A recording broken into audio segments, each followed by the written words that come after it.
지난해 7월 1일부터 자치경찰제가 도입됐습니다. 벌써 시행된 지 1년이 넘었는데 이전보다는 자치경찰에 대해서 아는 사람도 많아졌지만 아직 이게 뭔지 모르겠다 하는 분들이 많습니다. 자치경찰이 어떤 일을 하는지 알아보고 앞으로 자치경찰이 부산 시민의 안전을 위해 밀착형 치안 서비스를 제공하려면 어떻게 하면 좋을지 함께 이야기 나눠보겠습니다. 예, 동일대 경찰행정학과 최종술 교수 전화 연결돼 있습니다. 교수님 안녕하십니까? 안녕하십니까? 예, 안녕하십니까? 예, 자치경찰제 처음 이제 도입됐을 때 여러 가지 말씀을 해주셨는데 1년이 넘었습니다. 아직까지도 자치경찰제에 대해서 잘 모르시는 분들도 계시고 자치경찰? 알아도 쉽게 이렇게 이해가 안 되는 부분도 있는데 좀 무엇인지 좀 소개해 주시죠. 예, 그렇습니다. 자치경찰제라고 하는 것은 이제 지방자치단체가 네. 자치경찰 활동에 대한 권한을 가지고 이 지역 주민의 요구도 반영하고 또 지역 여건에 맞게 자주적으로 이제 경찰 활동을 수행하는 제도라고 할 수가 있겠습니다. 그래서 예를 들면 네. 이제 우리나라는 각 지역별로 다양한 특성을 가지고 있죠. 뭐 예를 들면 대도시 지역도 있고 중소도시 지역도 있고 농촌 지역도 있습니다. 네네. 또 부산의 경우만 하더라도 예를 들면 도심의 번화가 지역도 있고 뭐 공단 지역도 있고 또 관광지도 있고 네네. 또 이런 가구가 많은 원룸 지역도 있습니다. 네. 그래서 이와 같은 이제 지역별 특성에 따라서 아무래도 치안 수요가 다르겠죠. 그래서 이 자치경찰은 이런 지역적인 특성과 또 지역 주민의 요구에 맞추어서 말하자면 지역 치안 수요에 맞게 경찰 활동을 수행하기 위한 제도다. 이렇게 이제 이야기를 할 수가 있겠습니다. 네. 뭐 말씀 중에 다 나온 것 같은데 이제 지역 맞춤형의 어떤 경찰 행정이 필요하다. 그래서 자치경찰제가 필요했다라는 설명이신데 그러면은 1년 넘게 이 자치경찰제가 시행이 돼 왔다 아닙니까?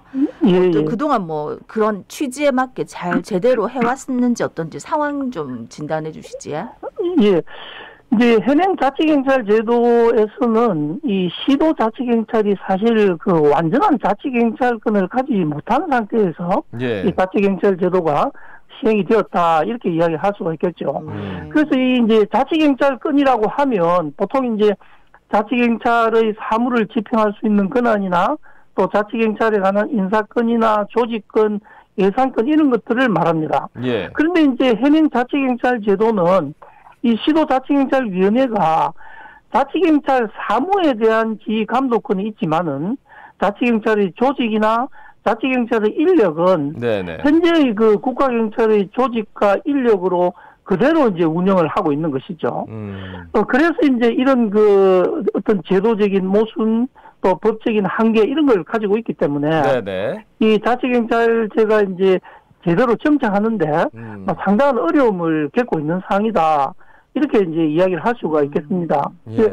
그래서 이제 그럼에도 불구하고 뭐 전국 17개 시도 자치경찰은 그나마 지난 1년간 뭐 성과를 내었다. 이렇게도 이제 볼 수가 있을 겁니다. 그러니까 자치경찰은 이런 일을 합니다 하면 이런 일을 하세요 이건 할 수 있는데 그런데 그 사람이 자치경찰로 뭐 어떻게 왔는지 아니면 돈은 어떻게 주는지 이런 것들에 대해서는 전혀 관여할 수 없는 게 지금 현행 한계다. 그래도 1년 동안 정착을 위해서 현장에서는 노력을 좀 많이 했다라는 평가 말씀을 드리고요. 그렇습니다. 근데 시민분들이 이제 자치경찰 제도가 도입되고 나서 이제 치안의 수요 말씀을 하셨는데 좀 만족을 하는지 어떤지 조사가 좀 나온 게 있습니까? 예, 사실 아마 시민들은 이제 자치경찰의 치안 활동에 대해서 잘 알고 있는 것은 아닐 겁니다. 그렇겠죠. 그래서 이제 실제로 이제 시민들의 자치경찰에 대한 인지도를 조사한 결과를 보면 네네. 예, 부산뿐만 아니라 전국적으로도 매우 낮게 이렇게 나타나고 있죠. 네. 그래서 이제 그 이유는 아까도 말씀드린 것처럼 자치경찰 사무만 가지고 있고 자치경찰의 조직과 인력은 기존의 국가경찰 조직과 인력으로 그대로 운영하기 때문에 사실은 이제 말하자면 가시적인 자치경찰관이 없는 것이죠.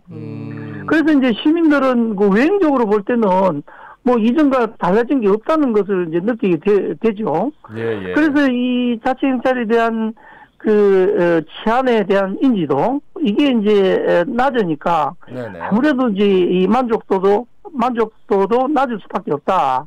이렇게 볼 수가 있고 예. 그렇기 때문에 이제 앞으로 이 가시적으로 그 시민들이 인식할 수 있는 이 자치경찰 활동 방안을 또 찾아내야 되겠고 예. 또 이 자치경찰제가 상당히 복잡하고 어려운 측면이 있습니다. 그래서 이런 부분에 대해서 지속적으로 홍보도 하고 정보도 제공을 해 나가는 그런 노력을 해 나가야 될 것으로 생각을 합니다. 교수님, 뭐 비전문가니까 제가 그런데 지난해부터 어떤 생각이 드냐면 뭐 이렇게 가로등이 깨졌다. 그럼 그것도 빨리 좀 교체가 되는 것 같고 도로에 뭐 선 같은 게 좀 흐려졌다.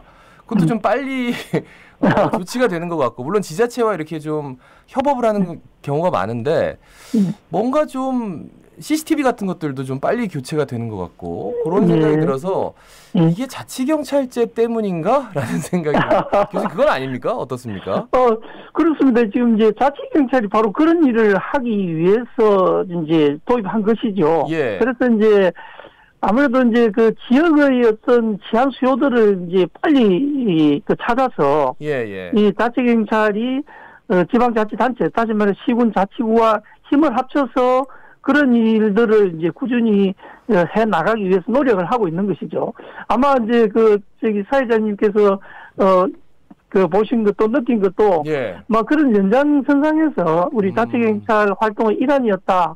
그렇게 이제 볼 수도 있을 것 같습니다. 그런 것 좀 홍보해도 좋을 것 같은데 그러면 좀 알게도 되고 좀 참여도 하게 되고 말이죠. 그렇습니다. 뭐 지금까지 얘기 중에도 쭉 나왔지만 어쨌든 자치경찰제가 이렇게 생활과 밀접한 부분에 관련된 부분에서 분명히 효과는 있다. 그렇지만 이제 얘기하시기로는 아직까지 조금 이제 제도적으로 부족한 부분이 있다고 하셨는데 요 자치경찰제가 잘 정착되고 발전하기 위해서는 어떤 게 필요할까요? 그래서 이제 그 현재의 그 자치경찰 시스템을 좀 개선을 해야 되겠죠. 네네. 그래서 이제 우리가 장기적으로 또는 단기적으로 보면 먼저 단기적으로 봤을 때는 이 시도자치경찰이 가지고 있는 그런 형식적인 인사권을 좀 더 실질화해서 시도자치경찰위원회가 뭐 자치경찰에 대한 임용권을 좀 실질적으로 행사할 수 있도록 하는 것도 필요하고 네네. 또 자치경찰의 조직을 좀 확대해야 할 필요가 있습니다. 그래서 현재 사실은 순찰기구대와 파출소가 이 자치경찰 부서가 아니고 국가경찰 부서로 되어 있습니다. 아하. 그래서 하루빨리 이거 자치경찰 부서로 또 전환을 해야 될 것이고 네네. 또 이제 장기적으로 보면은 결국은 이제 국가경찰과 자치경찰을 분리시키는 그 이원화된 경찰 체제를 도입해야 된다 이렇게 보는 거죠. 이제 그렇게 해서 자치경찰이 뭔가 독자적인 경찰 활동을 할 수 있도록 이 자치경찰의 사무집행권이나 또 조직권이나 예산권 등을 이제 이런 것들 우리가 자치경찰권이라고 합니다. 네네. 이런 자치경찰권을 좀 확보해 나가야 된다 이렇게 이제 생각을 합니다. 그래서 이제 여쭤보고 싶은 게 뭐 인사권 얘기가 나왔으니까 정부가 이제 행정안전부 경찰국을 신설을 했는데 자치경찰제가 정착하기 위해서는 이제 국가경찰이 갖고 있는 많은 권한들을 좀 이양하는 게 필요한데 또 국가경찰을 견제하기 위한 경찰국이 생겼단 말이에요. 그러면 이제 자치경찰 요것만 놓고 본다면 자치경찰을 좀 더 권한을 이양하고 뭔가 꾸려나가야 하는 입장에서는 이걸 어떻게 봐야 될까요, 교수님?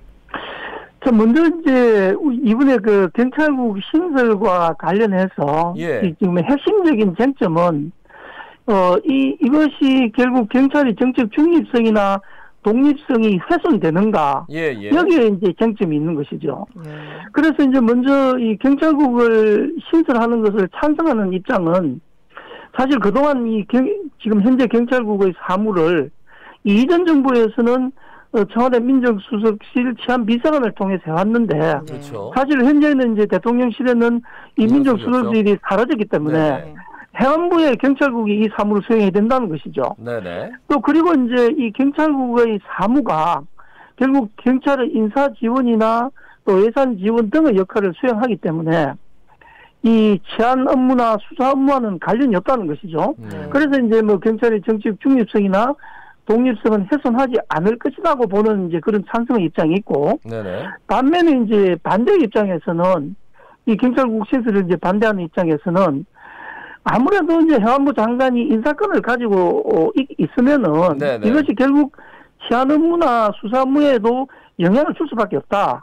그래서 결국은 이제 수사의 중립성이나 네네. 독립성을 훼손할 수 있다는 것이죠. 그러니까 교수님 제가 여쭤보고 싶은 거는 지금 자치경찰만 이렇게 포커스를 맞춰가지고 둔다면 이게 자치경찰제가 활성화돼야 된다는 것에 대해서는 다들 공감을 하시는데 아직까지 정착을 안 했단 말이에요. 그런데 이 사건이 이제 경찰국으로 간다면 더 좀 난항을 보이지 않을까, 어렵지 않을까라는 생각이 들어서 그래서 여쭤봤습니다. 아, 그렇죠.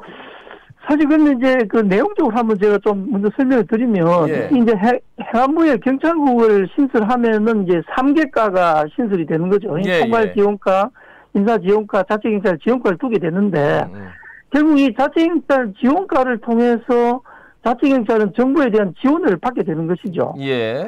그래서 이제 현행 자치경찰 운영 체제에는 막 큰 변동을 주지 않을 것으로 봅니다만은 그러나 이제 이 자치권 행사에 대해서 어떤 부당한 영향력을 받을 수 있지 않느냐 하는 그런 우려도 있습니다. 뭐 그러나 전체적으로 보면 결국 자치경찰이 중앙정부의 지원을 받게 되었다고 하는 것은 뭐 일단은 우리가 긍정적으로 평가할 수 있는 부분이다. 그렇게 저는 이제 봅니다. 자치경찰 지원권이라는 걸 명시한 것 자체가 그렇죠. 뭔가 좀 도움을 받을 수도 있지만 또 견제가 아닌 정치적 독립성에 대해서 좀 위해를 가할 수 있지 않을까 거기에 대한 우려를 또 해주시는군요. 그렇습니다. 그런 부분들이 있습니다. 마지막으로 시민분들께 한 말씀 부탁드리겠습니다. 사실 그 앞으로 우리 부산자치경찰은 이제 부산 시민에 의한 또 부산 시민을 위한 부산 시민의 자치경찰이 되어야 됩니다. 그러기 위해서는 이 자치경찰 활동에 대해서 시민들의 관심과 적극적인 참여가 좀 활성화되었으면 좋겠다는 생각이 들고요. 뭐 그렇게 해서 우리 시민들이 정말 체감할 수 있는 그런 양질의 자치경찰 서비스가 시민들에게 제공되기를 바랍니다. 교수님과 말씀을 좀 더 나누고 좀 더 이해의 폭을 좀 넓혀야겠다. 좀 홍보도 많이 해주십사. 여러 가지로 생각을 많이 하게 되네요. 말씀 잘 들었습니다. 고맙습니다. 감사합니다. 동일학 경찰행정학과 최종술 교수였습니다.